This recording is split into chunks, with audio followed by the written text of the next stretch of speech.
नमस्कार साथियों, आज हमारे इस YouTube चैनल जीत एजुकेशन के माध्यम से हिंदी व्याकरण का पद के भेद के अंतर्गत दूसरा अर्थात सर्वनाम के बारे में हम लोग चर्चा कर रहे थे। सर्वनाम का यह दूसरा वीडियो है। सर्वनाम के प्रकार के अंतर्गत हम यहाँ पर तीसरे प्रकार अनिश्चयवाचक सर्वनाम के बारे में चर्चा करेंगे। इसके पहले हम लोग देखे होंगे सर्वनाम के भेद में पहला पुरुषवाचक सर्वनाम, जिसके तीन भेद उत्तम पुरुष, मध्यम पुरुष और अन्य पुरुष। इसके बारे में हम लोग ऑलरेडी चर्चा कर चुके हैं। और दूसरे प्रकार निश्चयवाचक सर्वनाम, इसके बारे में भी हम लोग पहले डिस्कस कर चुके हैं। निश्चयवाचक नाम से ही पता चलता है, किसी निश्चित वस्तु या घटना के बारे में हमें ज्ञान कराता है। निश्चित व्यक्ति व वस्तु या घटना के बारे में हमें जानकारी देता है, वह निश्चयवाचक सर्वनाम होता है। तो यहाँ पर दूसरे वीडियो के अंतर्गत देखते हैं अनिश्चयवाचक सर्वनाम। नाम से ही पता चल रहा है, एक निश्चय है, दूसरा अनिश्चय है। तो परिभाषा के तौर पर देखिए, किसी अनिश्चित व्यक्ति, वस्तु, घटना या व्यापार के लिए प्रयुक्त होने वाले सर्वनाम अनिश्चयवाचक सर्वनाम कहलाते हैं। यहाँ पर देखिए, अनिश्चित व्यक्ति, वस्तु, घटना या व्यापार के लिए। निश्चयवाचक में निश्चित व्यक्ति, वस्तु, घटना या कर्म के लिए प्रयोग हुआ है साथी। तो यहाँ पर उदाहरण के तौर पर देखिए, इसके लिए कौन कौन से शब्द प्रयोग होते हैं अनिश्चयवाचक सर्वनाम के लिए। कोई, किसी, ये प्राणियों के लिए प्रयोग होता है, तथा पदार्थों के लिए देखिए कुछ। अर्थात अनिश्चय में क्या हो गया, कोई, किसी, कुछ, ये महत्वपूर्ण शब्द है। जबकि निश्चयवाचक के लिए हम लोग क्या देखे थे, यह, ये, इन्हें, इनका। यह, वह, ये, इन्हें, इनका, उनका, ऐसे शब्दों का प्रयोग होता है निश्चयवाचक सर्वनाम के लिए। तो यहाँ पर कोई, किसी, कुछ से संबंधित उदाहरण देखते चलते हैं। नंबर 1, रास्ते में कुछ खा लेना। देखिए, मैंने वहाँ पर जो अनिश्चयवाचक सर्वनाम का जो शब्द है उसको बोल्ड कर दिया हूँ। कुछ, रास्ते में कुछ खा लेना। क्या खाएगा निश्चित नहीं है, कुछ भी हो सकता है। दूसरा, शायद दरवाजे पर कोई आया है। देखिए, जैसे बाहर से कोई दरवाजा खटखटाता है कोई व्यक्ति, तो हम घर के अंदर वाले लोग क्या करते हैं, देखो कोई आया है। वो कोई शब्द ही अपने आप में अनिश्चय है। कोई आया है, न उसका नाम नहीं है, न उसके बारे में कोई जानकारी नहीं है, इसलिए वहाँ पर हो जाता है कोई, और इसलिए कोई को हमने बोल्ड कर दिया है। तीसरा देखिए, हम किसी को कुछ नहीं कह सकते। हम किसी को कुछ नहीं कह सकते। तो इस तरह से साथियों, किसी को कुछ नहीं कह सकते। तो यहाँ पर देखिए, ये अनिश्चयवाचक के अंतर्गत आते हैं, जिसमें हम संभावना व्यक्त करते हैं। कोई, कुछ, शायद कोई आया है। तो वहाँ पर इस तरह से शब्द प्रयोग होते हैं, तब वह अनिश्चयवाचक सर्वनाम कहलाते हैं। चौथे नंबर पे देखिए प्रश्नवाचक सर्वनाम, नाम से ही पता चल रहा है प्रश्नवाचक, जिसमें निश्चित रूप से प्रश्न करने का बोध होगा। उदाहरण इसमें देखिए परिभाषा के तौर पर जिन सर्वनामों से किसी व्यक्ति, वस्तु, घटना या व्यापार के बारे में प्रश्न करने का बोध हो, उन्हें प्रश्नवाचक सर्वनाम कहते हैं। जैसे के तौर पर देखिए जितने भी प्रश्नवाचक शब्द हैं वहाँ पर प्रयोग होता है, बहुत ही सरल है, और उसमें चिन्ह भी होता है। प्रश्नवाचक चिन्ह का क्वेश्चन मार्क, जिसको अंग्रेजी में कहा जाता है कौन, किसे, कब, कहाँ, किसने, क्यों, ये इस तरह के बहुत सारे शब्द प्रयुक्त होता है। क्या, उधर देखिए किसने, क्या आदि बहुत और हो सकते हैं। उदाहरण के तौर पर देखिए यहाँ पर 4 उदाहरण है। दीवार के ऊपर कौन बैठा है, देखो कौन, अंत में क्वेश्चन मार्क, इसमें बहुत समझाने की जरूरत नहीं, बहुत ही सरल है। दूसरा, मित्र तुम्हें क्या चाहिए,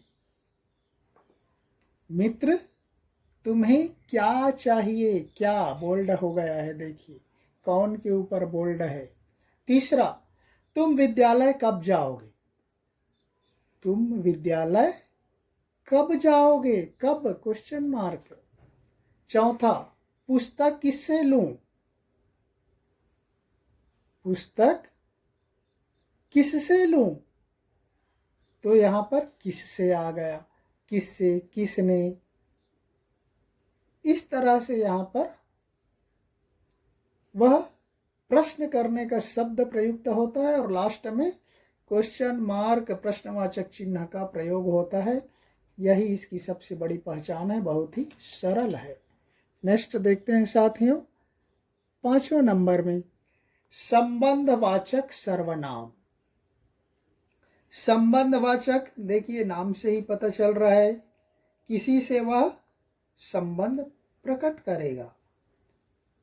परिभाषा के तौर पर देखिए जिन सर्वनाम शब्दों से 2 भिन्न बातों का संबंध प्रकट होता है, जिन सर्वनाम शब्दों से 2 भिन्न बातों का संबंध, एक दूसरे से रिलेशन का ज्ञात होता है, संबंध प्रकट होता है, अथवा जो प्रधान वाक्य से आश्रित वाक्यों का संबंध जोड़ते हैं, जो मुख्य वाक्य है और उस पर डिपेंड आश्रित वाक्य है, उनसे संबंध जोड़ते हैं, उन्हें संबंधवाचक सर्वनाम कहते हैं। अर्थात 2 शब्दों को जोड़ने वाला हो, अर्थात 2 वाक्यों को, जो प्रधान वाक्य और आश्रित वाक्य को जोड़ने वाले शब्द को ही कहा जाता है संबंधवाचक सर्वनाम। उदाहरण के तौर पर देखिए जैसे में वह, जो, सो, जिसे, वही, जिसको, उसको, जिसे, उसे, जिसकी, उसकी, तेते, जेती, जैसी, वैसी, जिसने, उसने आदि। ये इस तरह से शब्द संबंध प्रकट करने के लिए प्रयुक्त होता है। उदाहरण के तौर पर जैसे में देखिए नंबर 1, जैसा करोगे वैसा भरोगे, बोलते हैं ना जैसी करनी वैसी भरनी, भी लिख दिया जाता है। देखो जैसा, इसलिए हमने वहाँ पर बोल्ड कर दिया है शब्दों को, जैसा वैसा। देखिए जैसा करोगे वैसा भरोगे। इसी को दूसरे शब्दों में कह देते जैसी करनी वैसी भरनी, जैसी वैसी हो जाएगा। दूसरा, जो करेगा सो भरेगा। देखिए जो सो, जो करेगा सो भरेगा। नेक्स्ट तीसरा, जिसे भी देखता हूँ वही मस्त है। जिसे, वही, जिसे भी देखता हूँ वही मस्त है।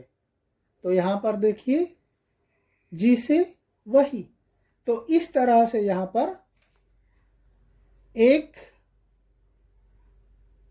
वाक्य को जो प्रधान है और आश्रित है उन दोनों को जोड़ने के लिए जिन शब्दों का प्रयोग होता है वही संबंधवाचक सर्वनाम के शब्द हैं। नेक्स्ट, छठवां अंतिम, निजवाचक सर्वनाम। निजवाचक नाम से ही पता चल रहा है साथियों। निजवाचक सर्वनाम वास्तव में निजवाचक सर्वनाम वस्तुतः पुरुषवाचक सर्वनाम का ही एक भेद है। इसको माना जाता है कि ये जो पुरुषवाचक सर्वनाम है उसका ही एक प्रकार है, लेकिन कुछ विद्वान इसे अलग मानते हैं, इसलिए इसको छठवां सर्वनाम के तौर पर प्रयोग किया जाता है। उदाहरण के तौर पर देखिए, परिभाषा वहां पर हमने लिख दिया, वक्ता या लेखक। वक्ता या लेखक स्वयं अपने लिए जिन सर्वनाम शब्दों का प्रयोग करता है उन्हें निजवाचक सर्वनाम कहते हैं। देखिए साथी, ये हमने कहाँ पर देखा? पुरुषवाचक सर्वनाम का पहला प्रकार उत्तम पुरुष सर्वनाम में सेम इसी तरह का है, और इसलिए यहाँ पर भी उसी तरह के उदाहरण प्रयुक्त होते हैं, शब्द प्रयुक्त होते हैं, जैसे कि उत्तम पुरुष सर्वनाम में प्रयोग होता है। तो देखिए यहाँ पर वक्ता या लेखक स्वयं अपने लिए, खुद अपने लिए जिन सर्वनामों का प्रयोग करता है उन्हें निजवाचक सर्वनाम कहते हैं। जैसे आप, स्वयं, खुद, निज, ये इसके बहुत महत्वपूर्ण उदाहरण है। कई परीक्षाओं में पूछा जाता है साथियों, विशेष रूप से प्रतियोगी परीक्षाओं में शब्द बोल दिया जाता है, आप, स्वयं, खुद किस सर्वनाम के उदाहरण है, या उदाहरण दे दिया, आप अपना काम करो, सर्वनाम के प्रकार बताइए, वहां पर उदाहरण 4 डाल देगा। तो इस तरह से ये जो शब्द हैं उन शब्दों पर आप गौर कीजिए, कौन कौन से शब्द किस किस सर्वनाम के अंतर्गत आते हैं। तो आप, स्वयं, खुद, निज, ये निजवाचक सर्वनाम के उदाहरण हैं। यहाँ पर जैसे में देखिए, एक, मैं अपना काम स्वयं करता हूं। मैं अपना काम स्वयं करता हूं, स्वयं हमने बोल्ड कर दिया। देखिए, दूसरा, वह अपने आप पढ़ता है। आप, अपने आप भी होता है, अपने आप, स्वयं, तो अपने आप पढ़ता है में बोल्ड, अपने आप में बोल्ड है। देखिए, तीसरा, हम खुद ही इधर आ गए। हम खुद ही इधर आ गए। तो यहाँ पर स्वयं, अपने आप, खुद, इस तरह के शब्द प्रयोग हुए हैं जो बताते हैं कि वक्ता या लेखक स्वयं अपने लिए इन शब्दों का प्रयोग करता है। तो इस तरह से साथियों देखिए, सर्वनाम के भेद में यहाँ पर 6 प्रकार, पुरुषवाचक सर्वनाम, निश्चयवाचक सर्वनाम, अनिश्चयवाचक सर्वनाम, तीसरा, चौथा प्रश्नवाचक सर्वनाम, पांचवा संबंधवाचक सर्वनाम, और छठवां निजवाचक सर्वनाम। इसके अंतर्गत पुरुषवाचक सर्वनाम का 3 प्रकार, उत्तम पुरुष, मध्यम पुरुष और अन्य पुरुष।